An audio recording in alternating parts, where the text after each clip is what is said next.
In the meantime, we need to flip it over and take a look at Facebook stock, which is moving higher at this hour by about nearly 2%.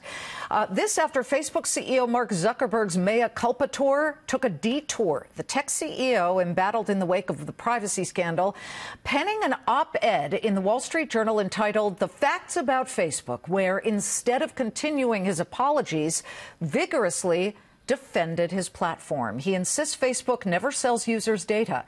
This as the social networking giant prepares for the worst, word swirling of a potentially hefty fine for doing just that from the Federal Trade Commission. But before Facebook even existed or was a glimmer in Mark Zuckerberg's eye, our next guest co-founded what was considered Facebook before Facebook. He launched the Globe.com from his Cornell University dorm room back in 1994. Fast forward to today, and while the Globe didn't survive, Steph Paterno is now the CEO of Slated, the world's first online film finance marketplace. He's also the author of a very public offering. Stephen Paterno joins us now on a Fox Business exclusive. Good to see you. Let's get to this op-ed. This also comes as he's attacked by people who say Facebook's got to be broken up. What jumped out at you about the op-ed? Well, I mean, I can first of all relate to where Mark Zuckerberg is. He's backed into a corner. He's running a large public company with a stock that's in decline, and for years now he's been dealing with scandals, and he doesn't have the room to breathe and really figure out how to solve the problem. I can relate to him emotionally because I went through that with the Globe.com and then wrote about it in my book, which I wrote on his public wall in 2012 that Mark should be very careful once he goes public and be weary of when this happens. And what's troubling is that there's going to be no quick fix. Mark is going to have to dig down and get to the root of these problems, and to do that, it means he's going to have to be willing to deal with a stock in decline or find a way to take his company private again so that he can truly retool.